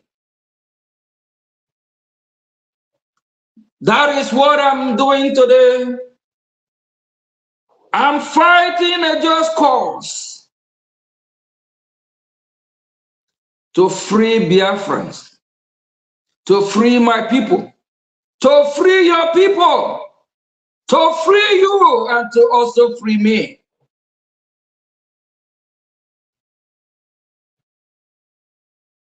All the saboteurs, all the evil people, please shade your sword, put your sword back, because the time when we need a sword to fight is fast approaching. Use the sword against our enemy. I am I'm not your enemy. I'm just a messenger. And I will make sure I deliver my message. I will make sure I fight the good fight. Few days ago, enemies of Biafrans, they always want to do something they will do to mock me. Do I look like somebody who is stressed out from the shenanigans going on social media? Whatever nonsense they are doing, that don't matter. What matters is the result. What matters is the relationship of Biafran people with the leader of the free world. When I say the leader of the free world, you know what I'm talking about. United States of America. If you can't beat them, you join them. We encourage all the evil terrorist country of the world to align themselves with the leader of the free world, United States of America, so we can make this world a better place, so that we can make this world livable, so that we can make this world enjoyable. That is the reason why we Biafran people are fighting to free ourselves from the bondage, from the enslavement of this Nigerian terrorist state.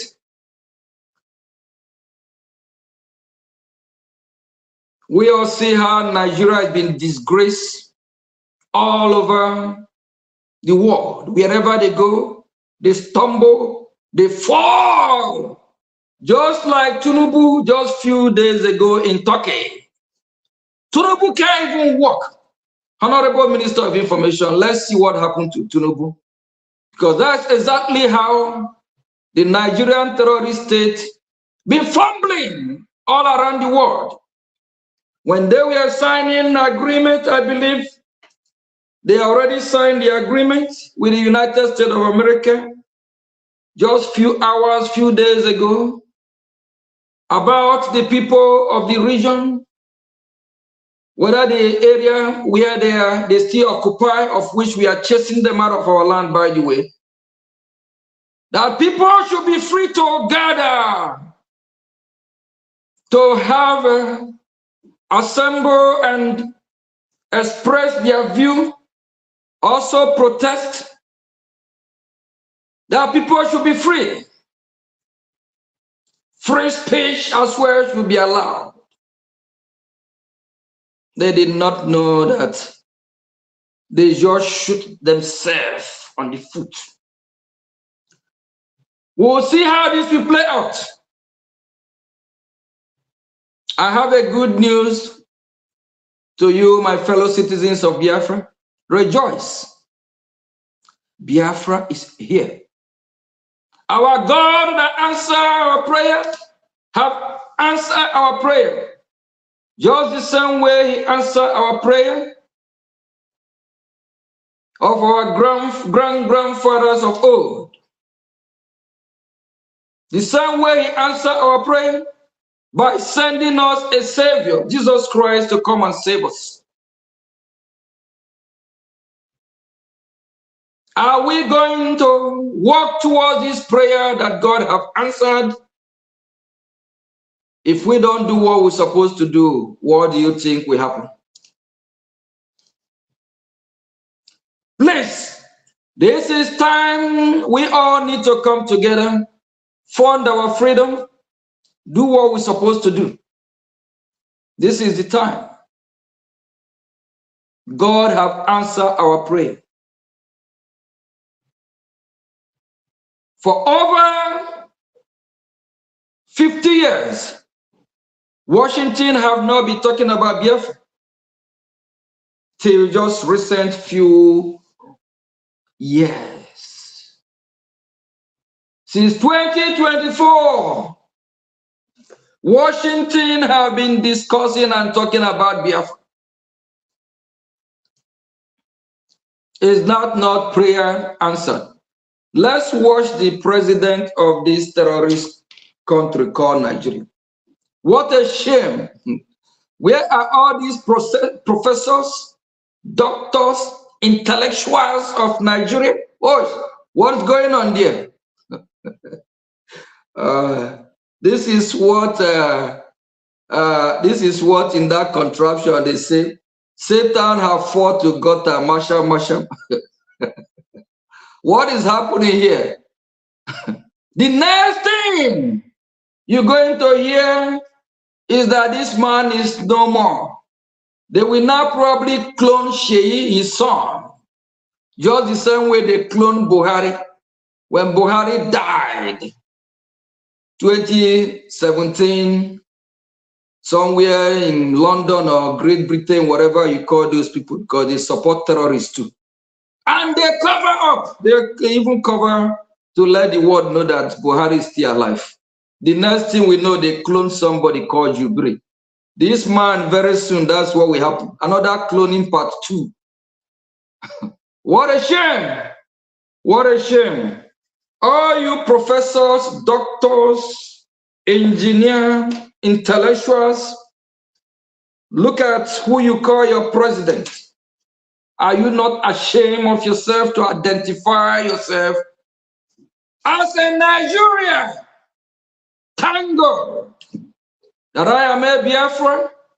Thank God for all you that believe in Biafra and identify yourself as Biafra. Thank Chukwokike Abiam, our God who live in heaven. When I say our God, I'm not talking about the God that promised some group of people or group of organization that he will be giving them 72 virgins after they come and commit all manner of atrocity, massacre, rape women, behead children. That their God that promised them that when they get to heaven, he will give them, they will get 72 virgin. He probably have increased it to 82 or maybe 92. You know, things change. That their fake God, that is not the God I'm talking about. I'm talking about the God, Jehovah God, who live in heaven. The real God, God that showed mercy, God that never encourages you to go and behead people's head, to rape women and children. Our God don't encourage that. That is atrocity in the eyes of our God. But the evil God of the Islamic jihadist terrorists is a blood-sucking demon God. God that meant no good. God that allowed 9-year-old baby to be married. What a shameful God! If you worship the real God, who his son is Jesus Christ, shout hallelujah! Because our God is real. And we Biafran Christians, we will never allow the Islamic jihadist terrorists to overrun our land. They can never happen. Not today, not tomorrow. And Saludo, if you so much love the Nigerian terrorist country, pack your load. Leave the Anambarians alone. Leave Biafra land alone. Go to Kawanchan. Go to one of their 12 states where they practice their Sharia. You can go there and maybe you being a jihadist, Soludo, that 72 virgin, their God may even make it 100 virgin for you, evil people. Please, Biafrans, if you are still sitting at home, you know the reason why you are sitting at home. If you stop sitting at home, ask yourself question, have you achieved your goal? Have you achieved the purpose of you sitting at home for all these years? If you haven't, continue sitting at home. That is your weapon. That is the reason why the world is talking about Mazi Nnamdi Kanu today. That is the reason why they are talking about your freedom. That is the reason why they are not talking about Biafra and what they need to do for Biafra to be free. Don't let no one take your weapon from you. That is the weapon you have. That is how you are sending your message to the whole wide world that you are sitting at home for one reason, because you want to be free and you want your leader to be released. If somebody asks question, why are the Anambarians, the Onishas, not opening their market on Mondays? The answer will be, is solidarity of our leader Mazi Nnamdi Kanu, and also a way of evicting Nigeria from our land, and at the same time, all the Mondays that you be trading, opening your businesses before 2021. What have you achieved since the amalgamation of that scam country called Nigeria? Since 1914 to 2014, 100 years. 2014 to 2021, 7 years.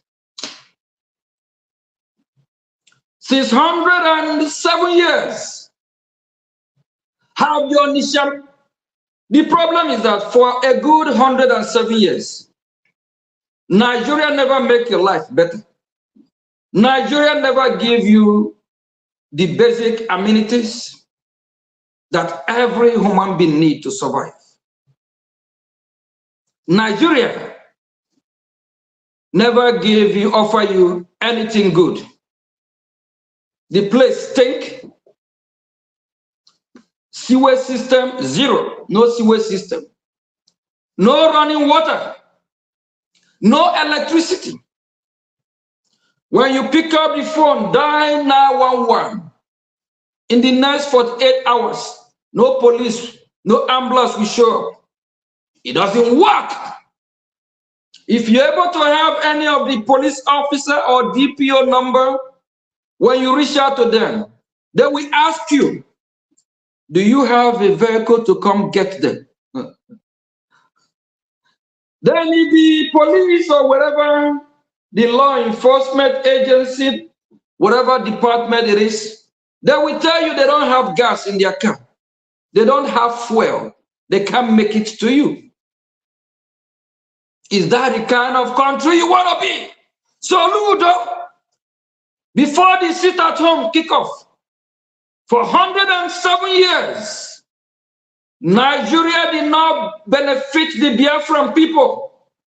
No workable seaport, no international airport, no liaison offices or government embassies from around the world.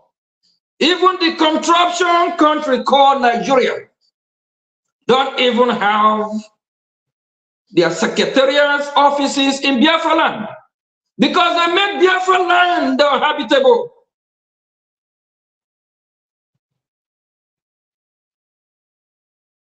They make Biafra land not to develop. That is why thousands and millions of Biafras have to flee to Abuja, to Lagos. Go to Lagos State today, in the south west of Nigeria. Biafrans develop Lagos State because they make our place uninhabitable. Go to Abuja, Biafrans develop Abuja. For 107 years before the sit-at-home started, we did not benefit anything from Nigeria. And for these 107 years, there is nothing like sit-at-home. Market every Monday on the show. Market is booming. On the show market, people are running their businesses, doing whatever they would do to make sure they get their daily living to survive. Upon that, the place still undeveloped. No security, no electricity, no running water. Everywhere stink. And 4 years ago, Soludo promised the Onitsha people, the Anambarians, that he will transform Onitsha to Dubai. My fellow citizens of Anambra, how is Anambra? Is Anambra Dubai now? Is it beautiful? Leave all these politicians that we Biafran Republic government in Ezra and the entire Biafrans, we did not recognize them. Soludo is just forcing himself to be the governor of Biafran people, of which with the armor tanker that follow him around, because he know what will happen if he don't have all these machineries, all these terrorists surrounding him. But we promise him, we will hold him accountable. Nigeria is not working. Since Nigeria is not working, we Biafran people have decided to exit Nigeria. Whether they like it or not, we are leaving. and we will live for good. We can govern ourselves. We will be better off where we will have a Christian country, Christian followers of Jesus Christ, of our Lord. Don't that sound beautiful? To be a Christian? Do you have a problem with the Christians? What do we do wrong? Being a Christian.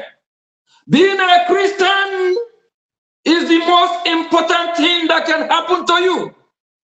Because the Holy Book teach us to love, teach us to forgive, teach us to do what is right. The Holy Book, the Bible, God's Word, taught us not to go around like this Islamic jihadist terrorists and keep raping. Our Bible condemn it. Our Bible condemns jihadism. That is why it is sweet like honey to be a Christian. If you have problem with Christians, go and look yourself in the mirror and ask yourself question.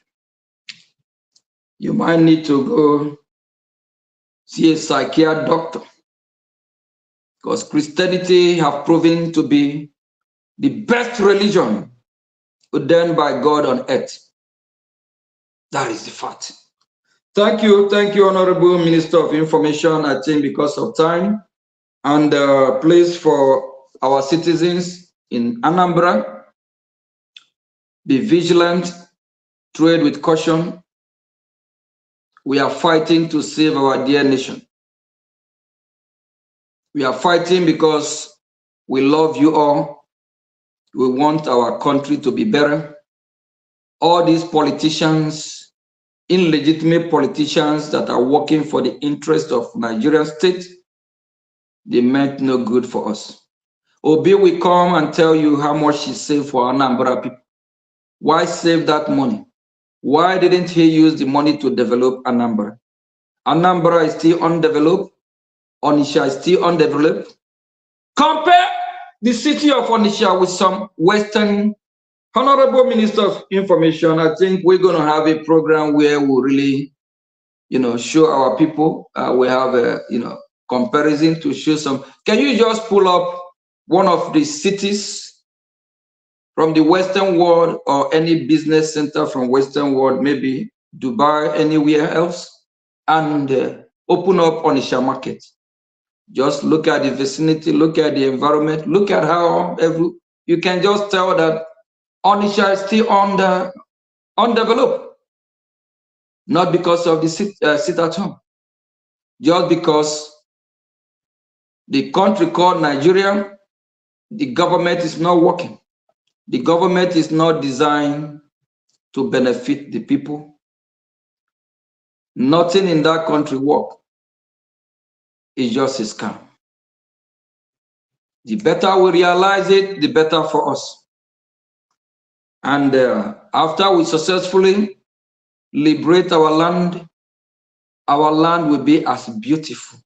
What a city! My fellow citizen,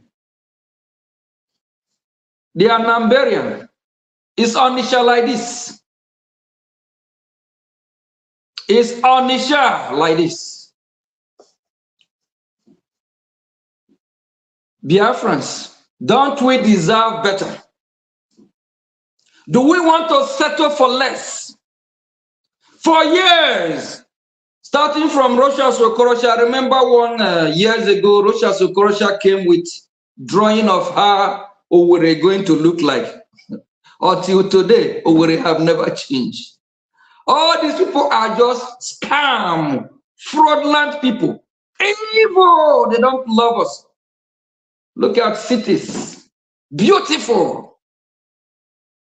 Look at cities, a workable system. Soludo want to tell you about the woman that is selling akara on the street. In any workable society, We are not going to have a woman carrying a baby of 2, 3, 4, 5 months on the hot sun, selling akara on the street. That then after selling the akara, at the end of the day, whatever profit this woman is going to make is not even up to 5 cents. We don't want such system. We have a workable system that every Biafran citizens will be able to get a well-befitting job, not selling banana, hawking around the street in that poor environment.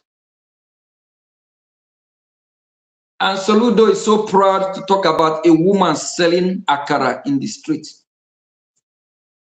How much is the woman selling akara in the street going to make at the end of the day as profit? Not up to $1. We don't want Biafra that anyone will be selling akara on the street. We want Biafra that a woman will have her own business or her own shop. Not on the street. She will have her own shop. When it rains, she will have a roof over her head. When the sun of that 100 to 120 degree, she will have where she will put her head without being beat down with that high temperature sun or weather. So Ludo, shame of yourself. That reminds me of an illegitimate governor called, is he governor? What is use all these useless people?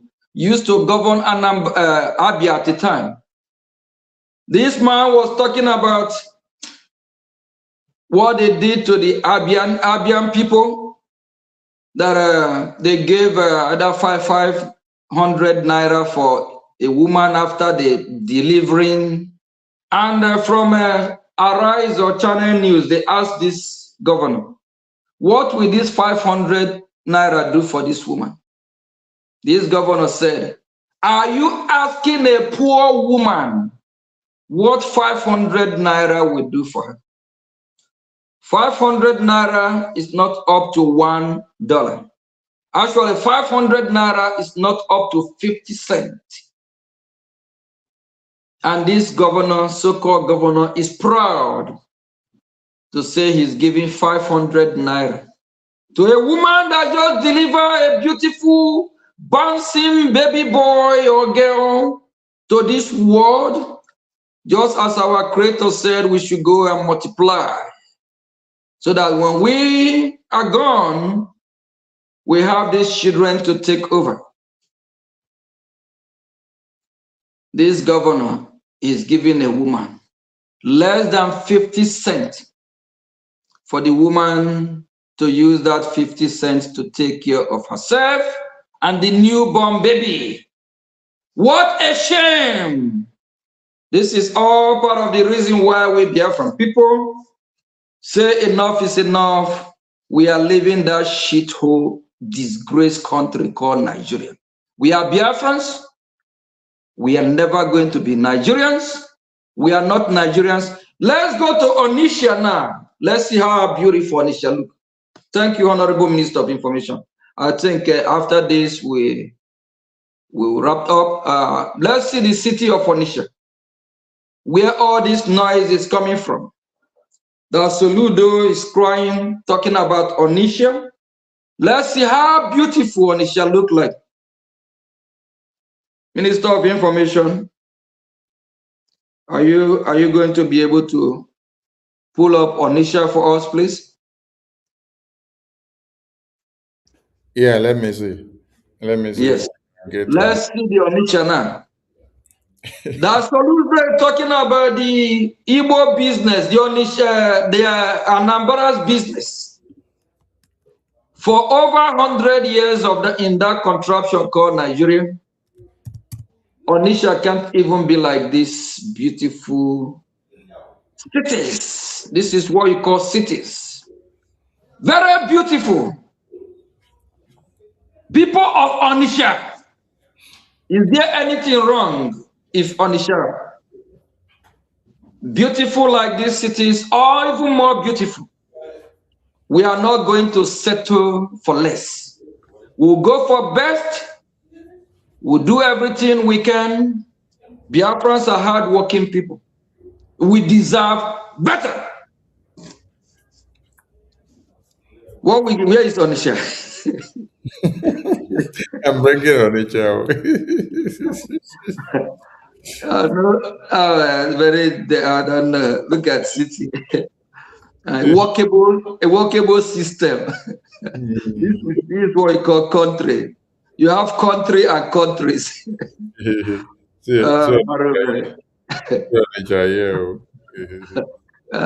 see the Onitsha market. Just open the market where they have no light. Yeah, let's go to the market. No system, no road, nothing. Yes, I don't know. Biafra, I think we deserve better. We can't settle. We just have to be us. We can't dance this masquerade with these Nigerian terrorists. Here is Onitsha market. Look at the market. Can you open just open one of the market and let's just see structures and how it look?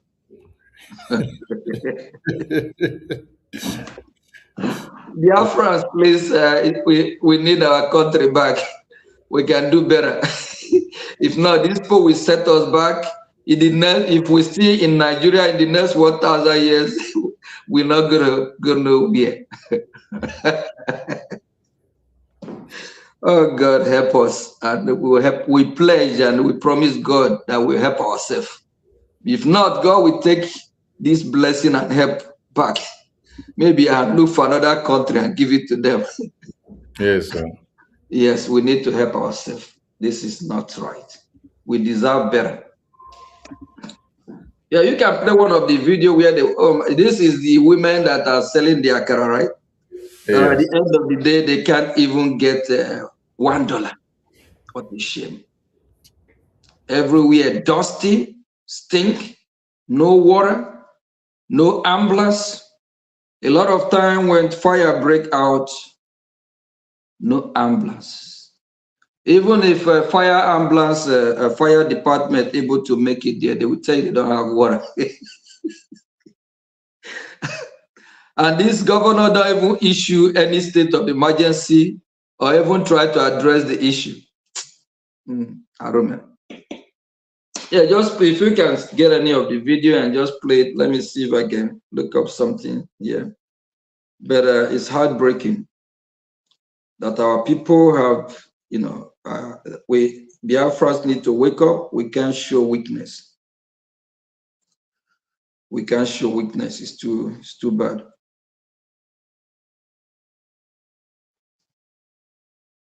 Let me see if I can.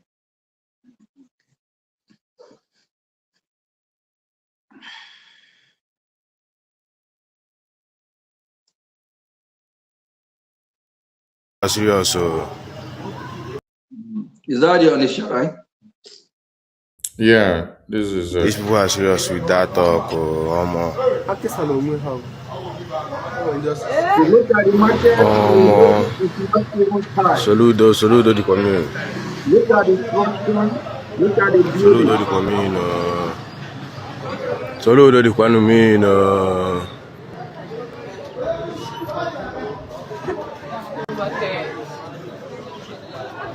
Yes, saludo.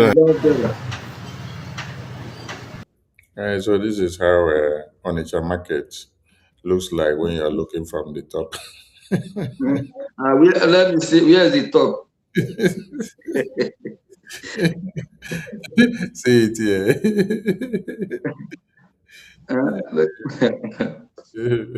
We deserve better, and we deserve better. The streets of Onitsha.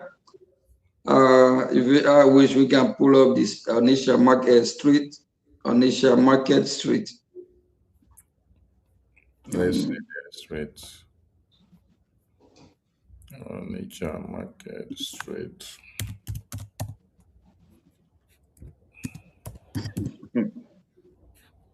And Soludo is not even concerned about the environment.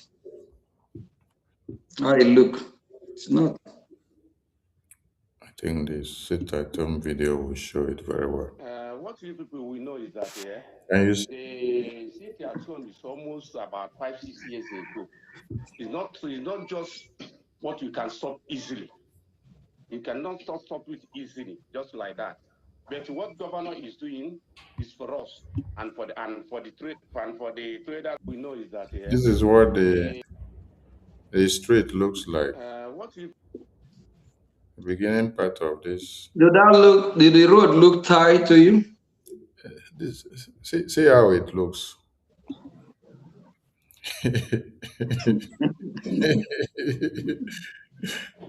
And then I asked if this is actually the Onitsha market.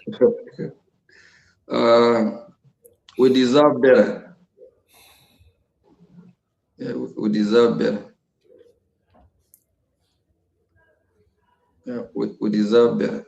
We deserve better. All right, Ben, we have to wrap up because of time. Yes. Yes. Okay, let me, Honorable Minister of Information. Yeah, let me share, send you this right quick. Just show this on the screen there. I'm gonna, yeah, after this, let's just wrap up. Yeah, show this on the screen. Yeah. And okay, I think you actually have one of the picture there. On the side, right, you will see the gutter there and see how things are littered all everywhere inside.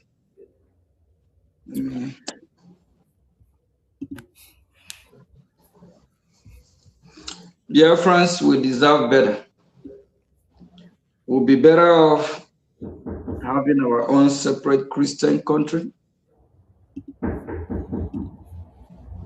And remember, we are not terrorists, and we can't coexist with the terrorist state of Nigeria. If we don't free ourselves, they will Islamize us, not just Islamize us, they will kill us. This is the market, right? Yeah. Can you imagine?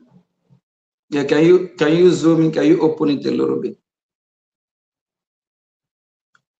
Yeah, come down so that we can see the no, go up. Okay, keep going up. No, go up. Oh, come down a little bit. No, come down now. Just look right there. Look at the gutter, right? And you see people on top of that gutter selling, eating, buying. Soludo is not worried about the health of the Anambarians, the health of the Onitsha people. They don't care. The same way he don't care about his son, his family, who hold him accountable. Thank you, Biafrans. Thank Minister of Information. I think tomorrow is our fundraising. What we normally do every Saturday, fundraising exercise. And so what we do to support our freedom. If you're one of those that are still doubting if Biafra is here, stop doubting Biafra is here. I'm telling you. The world is talking about Biafra, especially United States of America. Yes, they are talking about Biafra. In days, weeks to come, we have good news coming from Washington, and that will gladden everybody's heart.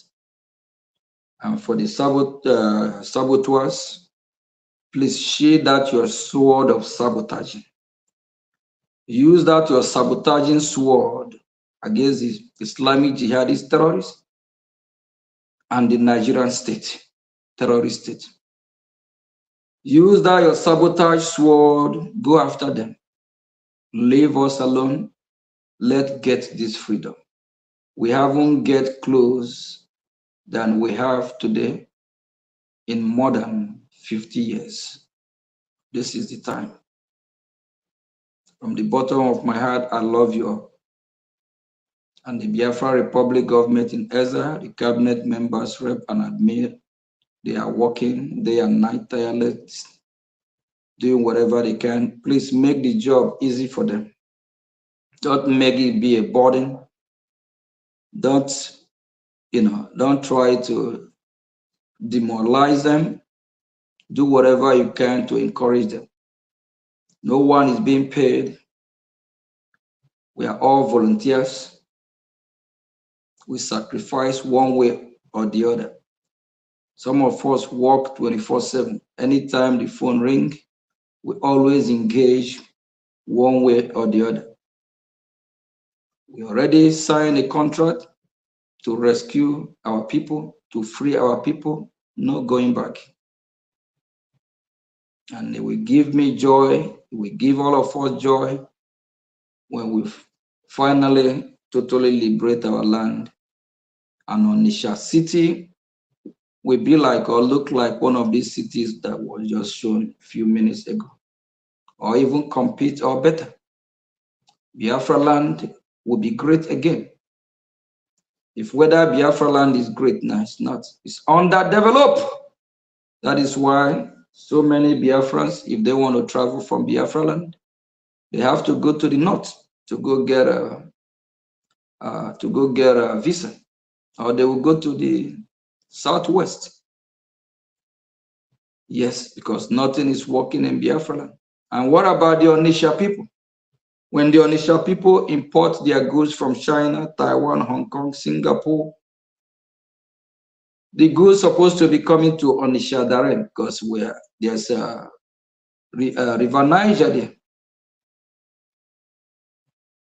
But they did not try to make that work to benefit the Biafrans. We have a seaport in Calabar, we have in Warri, we have in Uwacha.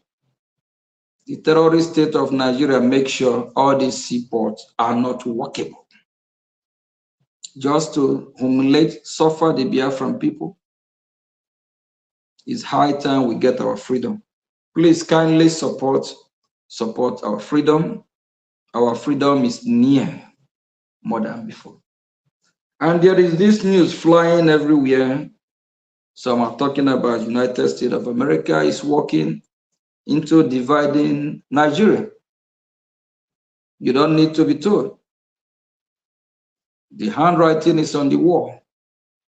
With the event of what is happening, how do you think it will end up? It will end up definitely Christian countries will go their separate way. We now go and worship our God and call our Lord Jesus Christ, anyhow we want to call him, without being afraid that Islamic jihadist terrorists are coming to kill us just because of our religion, just because of our faith as Christians. Nigeria is like a time bomb. It's about to explode. Thank you from here. And good night. See you all at the town hall tomorrow, at the fundraising tomorrow. And on Sunday, we have our town hall. And for all those haters, evil people, saboteurs, thinking you will bring me down. You are giving me more strength. You see me laughing? I'm laughing because we are winning. I'm laughing because I know Biafra is here.